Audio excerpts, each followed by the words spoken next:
पहले मेरे मतदाताओं से, चौथे चरण के मतदाताओं से ये अपील है कि ये लोकतंत्र का उत्सव है, तो इनको वोट डालने के लिए जरूर निकलना चाहिए।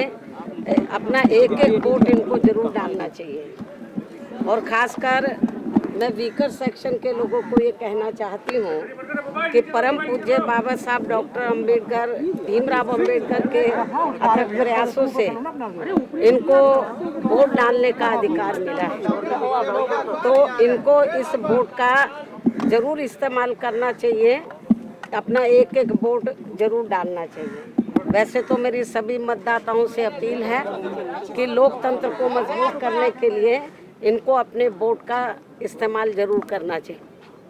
मैडम, अमित शाह ने कल रैली में कहा कि इसकी अच्छी तरीके से चुनाव लड़ रही है, मुसलमान। मैं समझती हूँ कि ये उनकी महानता है कि उन्होंने सच्चाई को स्वीकार किया है, लेकिन मैं उनको ये भी बताना चाहती हूँ कि पूरे उत्तर प्रदेश में इस विधानसभा चुनाव में अभी तो 3 चरणों के वोट पड़ चुके, चौथे का आज पड़ रहा है। तो बीएसपी को अकेले दलितों का ही नहीं, मुसलमानों का ही नहीं, बल्कि अति पिछड़े वर्गों का भी और अपर कास्ट समाज का भी, अर्थात सर्व समाज का वोट बहुजन समाज पार्टी को मिल रहा है। ये भी मैं उनको बताना चाहती हूँ।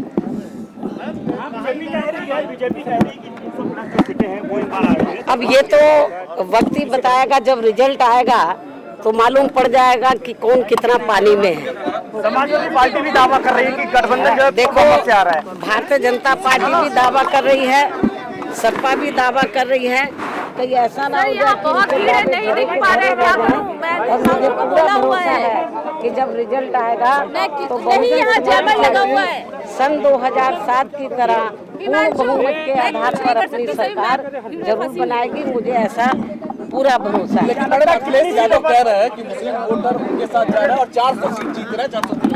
तो ये तो इसकी ज़्यादातर सही रिपोर्ट तो आप क्षेत्र में जाकर मुसलमानों से पूछ सकते हैं, क्योंकि इस चुनाव में खास तौर से जो धार्मिक अल्पसंख्यक समाज के लोग हैं, मुस्लिम समाज के लोग हैं, तो वो इनकी समाजवादी पार्टी की कार्यशैली से बहुत ज़्यादा दुखी रहे हैं। मुसलमानों का ज़्यादातर ये मानना है कि 5 साल तक हमने इनकी सेवा की, लेकिन जब टिकट देने की बात आई तो जो सीट वो तैयारी कर रहे थे तो वहाँ दूसरे लोगों को टिकट दे दिया।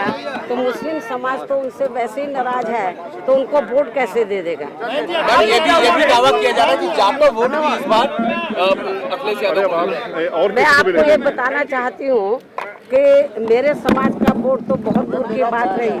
उनको अपने यादव समाज के बारे में सोचना चाहिए कि वो वोट उनको पूरा मिल रहा है, नहीं मिल रहा है।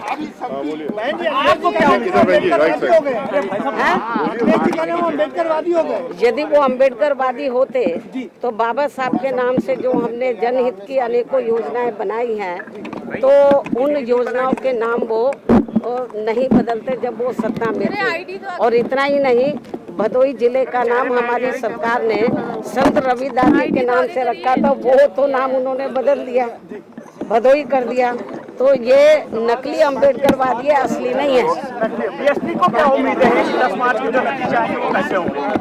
बीएसपी को पूरी उम्मीद है कि बहुजन समाज पार्टी सन 2007 की तरह इस बार अपना रिजल्ट लाएगी, अच्छा परफॉर्मेंस दिखाएगी और अपनी पूर्ण बहुमत की सरकार जरूर बनाएगी।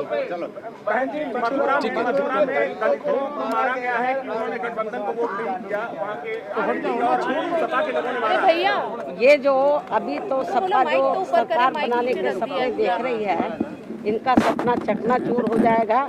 आप लोग अच्छे प्रकार से जानते हैं कि जब समाजवादी पार्टी सत्ता में रही है तो सपा सरकार के दौरान सबसे ज़्यादा उत्पीड़न दलितों का हुआ है, पिछड़ों का हुआ है, और ये भी मैं आपको बताना चाहती हूँ गरीबों का हुआ है, और अपर कास्ट समाज में से ब्राह्मण समाज का भी उत्पीड़न बड़े पैमाने पर हुआ है।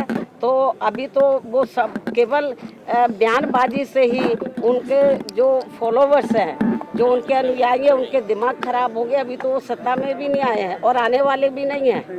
क्योंकि जनता यूपी की सब देख रही है कि सपा जब जब पावर में रही है तो यहाँ गुंडागर्दी, माफियागर्दी, जुल्म जाति और गरीब लोगों के ऊपर उत्पीड़न चरम सीमा पर रहा है और दंगे भी खूब हुए हैं। मुजफ्फरनगर का कांड इस बात का जीता जागता उदाहरण है, ये भी मैं आपको बताना चाहती हूँ। तो इसलिए समाजवादी पार्टी को तो यूपी की जनता रिजल्ट आने से पहले नकार चुकी है, यूपी की जनता, क्योंकि उनको मालूम है कि सपा शासन का